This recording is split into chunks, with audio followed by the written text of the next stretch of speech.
English Time Podcast. Helping you speak English with confidence, naturally.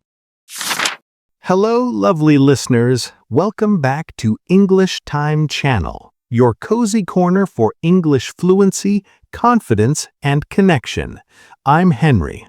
And I'm Emma. So happy you're here with us today. So, Emma, Valentine's Day is coming up. Do you have any special plans? Not yet. Maybe a quiet dinner. What about you? I'm planning a little surprise for my wife. Nothing fancy, just something from the heart. Aw, that's sweet. Speaking of love, that's actually what we want to talk about today. Yes, today we're going to explore how to express love in English, not just romantic love, but all kinds of love, for family, for friends, for the people who matter. And we'll share some real stories too. This one is going to be special. It really is. But first, today's episode is a B1 level episode. That means it's designed for intermediate learners. The English is clear and simple, but still interesting and deep. Not baby English, not super advanced English, something in the middle. And if you're still building your foundation, don't worry, you're still welcome here. This can help you slowly move from strong beginner to intermediate. Wherever you are on your journey, you can stay, relax, and learn with us. Step by step, let's improve together. Before we dive in, if you're enjoying what we do, please like this episode and subscribe. It really helps more learners find this podcast. And we'd love to hear from you in the comments. Tell us what topics you want to learn about, or what kind of content would help you the most. Your feedback really matters. We read every comment, and we use your ideas to make episodes that fit your needs. So take a moment. Let us know what you want to hear next. All right, let's get into it. So, expressing love. It sounds simple, but actually, it's not that easy. You're right. Even in your native language, saying I love you can feel awkward. In English, it can be even harder. Because you're not just learning words, you're learning how to be emotionally honest in a different language. And that takes courage. It really does. So let's start with some basics. There are different levels of expressing love in English, from light to deep. Right. Let's say you just started liking someone. You probably wouldn't say, I love you right away. That would be too much too fast. Way too much. Instead, you might say something lighter, like, I really enjoy spending time with you. That's nice. It's warm, but not too intense. Or you could say, I like being around you. It's simple, but it shows affection. Affection. That's a good word. Affection is the warm, caring feeling you have for someone. Not necessarily romantic, but gentle and positive. Yes, affection can be between friends, family, or romantic partners. Okay, what if the feeling gets stronger? Then you might say something like, I care about you. That's more serious. It shows that this person matters to you. Or, I appreciate you. That one is really beautiful. It is. I appreciate you means you notice what they do, you value them, you don't take them for granted. That's such a meaningful thing to say, sometimes even more powerful than I love you. I agree. And then, of course, there's the big one. I love you. Yes, 3 simple words, but they carry so much weight. And in English, people use I love you quite openly, more than in some other cultures. That's true. You might hear a parent say I love you to their child every day. Friends might see it too. It's not always romantic, it's just a way to express deep care. Exactly. But when it is romantic, when you say it to someone you're in love with, it hits differently. It really does. There's also a deeper level. You mean the world to me. Oh, that's a strong one. You mean the world to me is like saying you are everything to me. It's poetic. It's emotional. It's the kind of thing you'd write in a love letter. There are other beautiful phrases too, like, I don't know what I'd do without you. That one shows dependence, but in a healthy way. It means this person is so important to your life. Or, you make me want to be a better person. Oh, that's deep. It means their love inspires you to grow. And here's one that's very romantic. I fall in love with you a little more every day. That's beautiful. It shows that love isn't a one-time event. It's something that keeps growing. Exactly. Love is a verb. It's something you do, not just something you feel. That's such an important point. Expressing love is an action. Saying the words, writing the notes, showing up for someone. That's how love becomes real. Love letters. That reminds me, didn't you write love letters before? Yes, actually, this is a story I've never really shared before. Oh, I want to hear this. Okay, so back in university, I had a summer job, and that's where I met her. Her? The girl who is now my wife. Wait, you met your wife at a summer job? Yes, we worked at the same place for a few weeks. She was from another university, and I remember the first time I saw her, I couldn't stop looking. Oh, love at first sight. Love at first sight. Yes, that's the phrase. When you see someone for the first time and immediately feel something, like your heart just knows. That's so romantic. So what happened?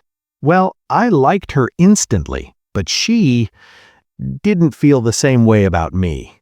Oh, no. Yeah, she was polite, friendly, but I could tell she wasn't interested. That must have been hard. It was, and this went on for a long time. 2 whole years, actually.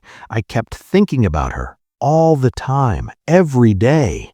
Wow, holding on to that feeling for 2 years, that is profound. There's a phrase for that kind of deep, one-sided devotion. It's called unrequited love. Devotion. That is a beautiful word. It means deep love and loyalty. But yes, it was unrequited love. It means you love someone, but they don't love you back. The love is one-sided. That's such a sad word, but also kind of beautiful. It is, because even though it hurts, you still feel something real, something deep. And you know, a lot of people experience this.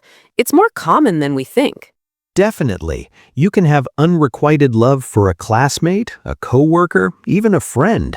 And it's not shameful. It's just, well, human. So what did you do during those 2 years? How did you cope with loving someone who didn't love you back? Honestly, I poured everything into writing letters.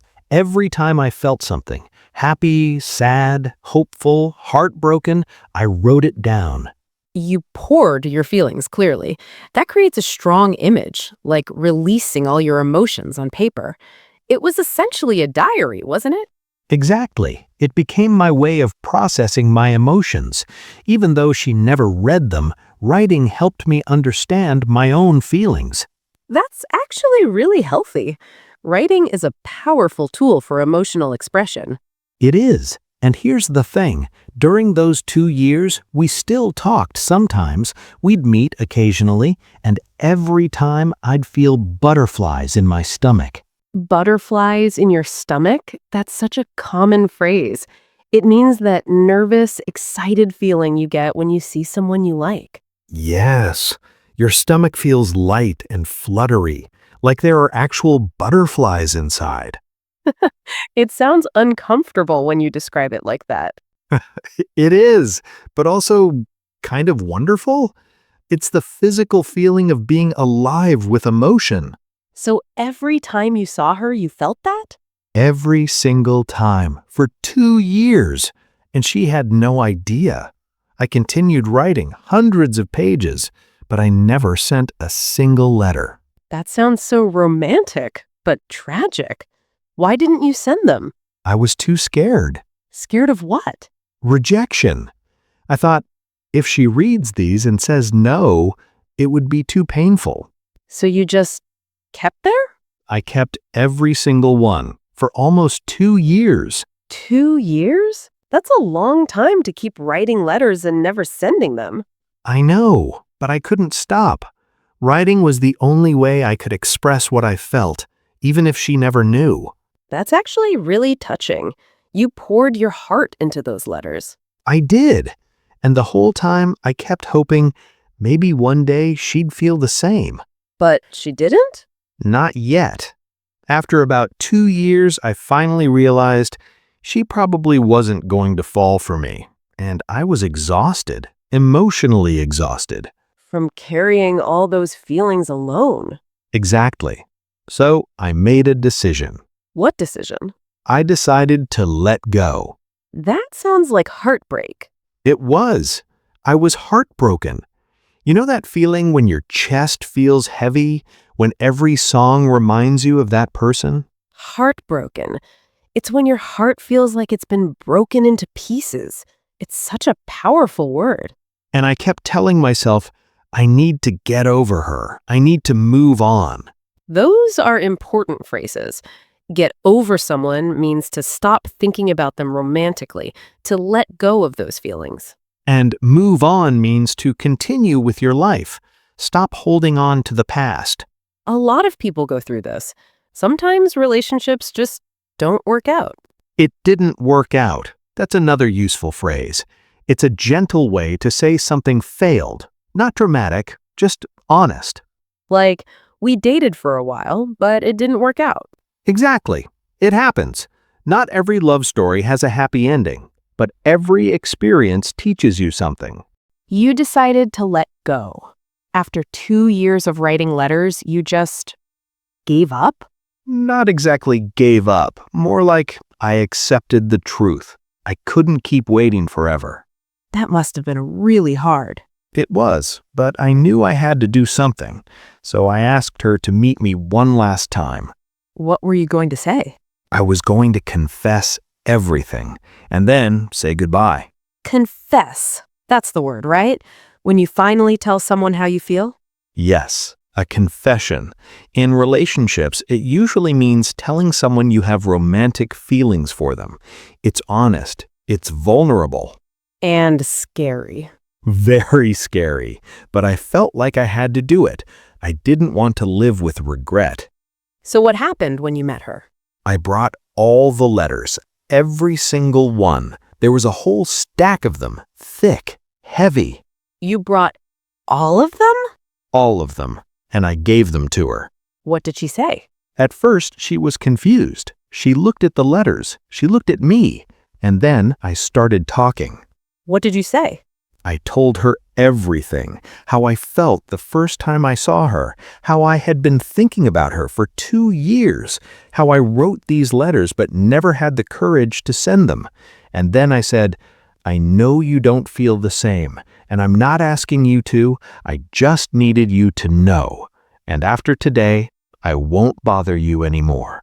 That's so brave and also so sad.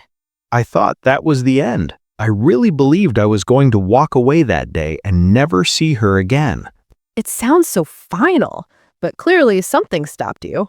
But something unexpected happened. What happened? She started reading the letters right there in front of me.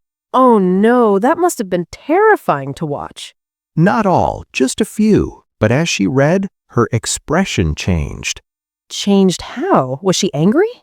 She went quiet, and then tears started falling. She was crying because she was moved? Yes, she was deeply moved. She was overwhelmed and she couldn't stop. And then she looked at me and said, I didn't know. I had no idea you felt this way.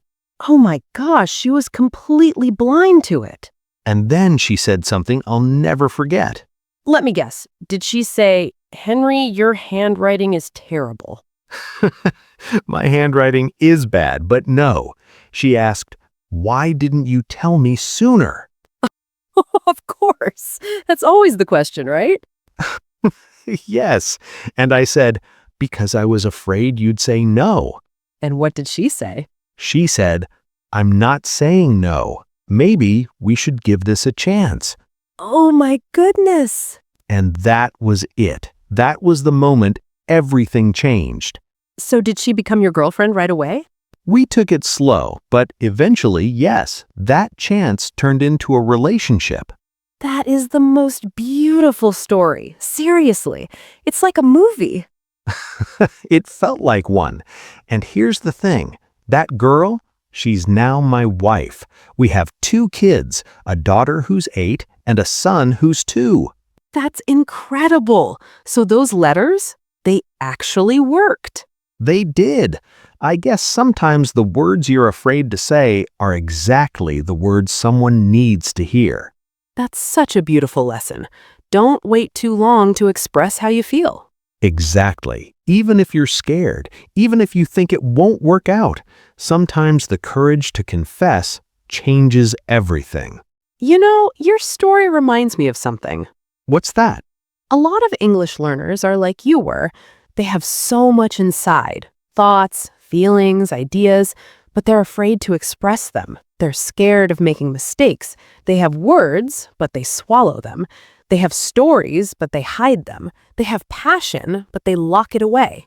Just like my letters, hidden in a box. Exactly.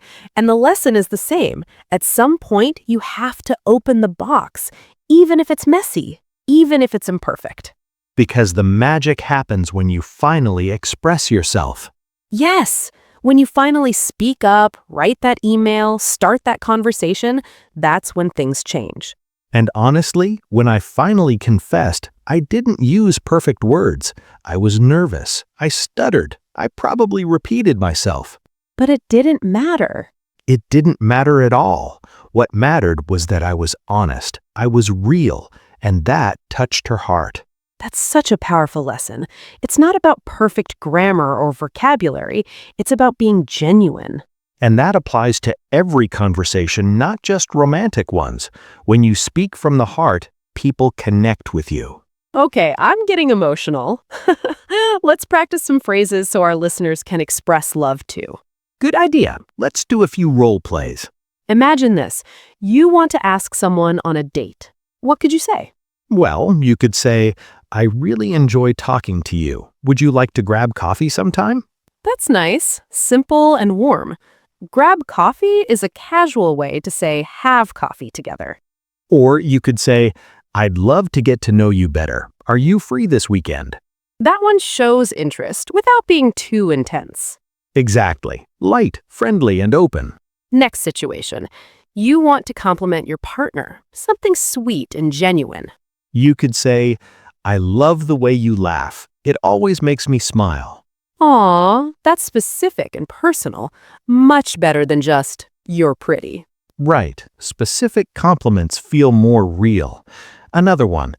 You make everything feel easier. I'm so glad I have you.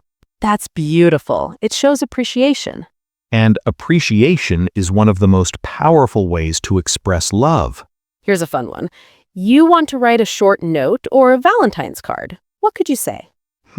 Something simple and heartfelt, like, thank you for being in my life. You make every day brighter. That's lovely. What about something a little more playful? You're my favorite person to do nothing with. I love that. It's cute and real. And it doesn't have to be fancy. The best love notes are honest and simple. Just like your letters. Yes, 2 years of letters. But honestly, all she needed was one honest confession. Let's do one more. Last one. You want to tell a family member that you love them. This is important. Sometimes we forget to express love to the people closest to us. We assume they know, but everyone likes to hear it. You could say, I don't tell you this enough, but I really love you. That's honest and vulnerable. The phrase, I don't tell you this enough, shows self-awareness. Or, thank you for always being there for me. I'm so lucky to have you. That combines gratitude with love. Very powerful. And here's a simple one that works for anyone. I'm so glad you're in my life. That one is universal. You can say it to a partner, a friend, a parent, a sibling. Love doesn't have to be complicated. Sometimes the simplest words mean the most. That's the lesson. Don't overthink it. Just say what you feel. And that applies to English learning too. Oh, how so? Think about it. A lot of learners are afraid to speak because they're worried about making mistakes. They wait until they're ready, but that day never comes. just like you waited 2 years to confess.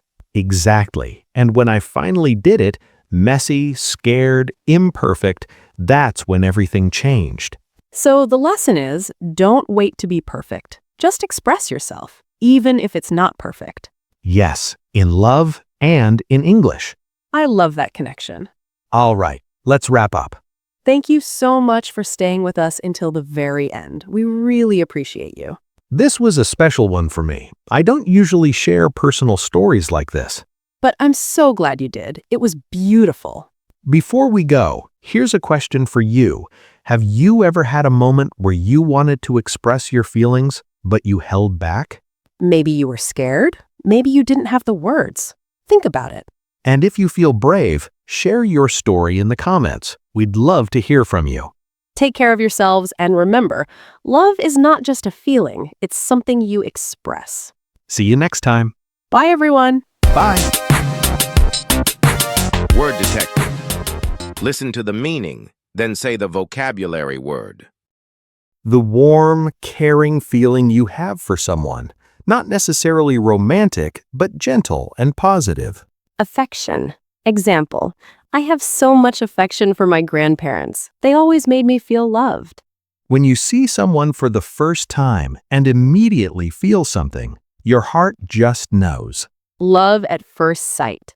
I didn't believe in love at first sight until I met him. When you love someone, but they don't love you back, the love is one-sided. Unrequited love. Example, unrequited love is painful, but it taught me a lot about myself. When you finally tell someone how you feel, you're honest and vulnerable about your emotions. Confession. Example, his confession was so unexpected. He told me he had liked me for years. When you're so emotionally touched that you start crying, you feel deep emotion. Moved to tears. Example, the letter was so beautiful, I was moved to tears. To notice what someone does and value them, you don't take them for granted. Appreciate. Example, I really appreciate everything you do for our family. A nervous, excited feeling in your stomach when you see someone you like. Butterflies in your stomach. Example, every time he texts me, I get butterflies in my stomach. When your heart feels like it's been broken into pieces, a deep emotional pain from love. Heartbroken. Example, she was heartbroken when he moved away. It took her months to feel normal again. To stop thinking about someone romantically, to let go of those feelings. Get over someone. Example, it's not easy to get over someone you loved for 2 years. To continue with your life, to stop holding on to the past. Move on. Example, after the breakup, I decided to move on and focus on myself. A gentle way to say a relationship or situation failed. Not dramatic, just honest. It didn't work out. Example, we dated for a while, but it didn't work out. We're still friends, though. Your progress so far has already been wonderful. If you'd like to keep going and feel even more confident with your English, feel free to check out the next video or take a look at some of the other ones we've picked for you.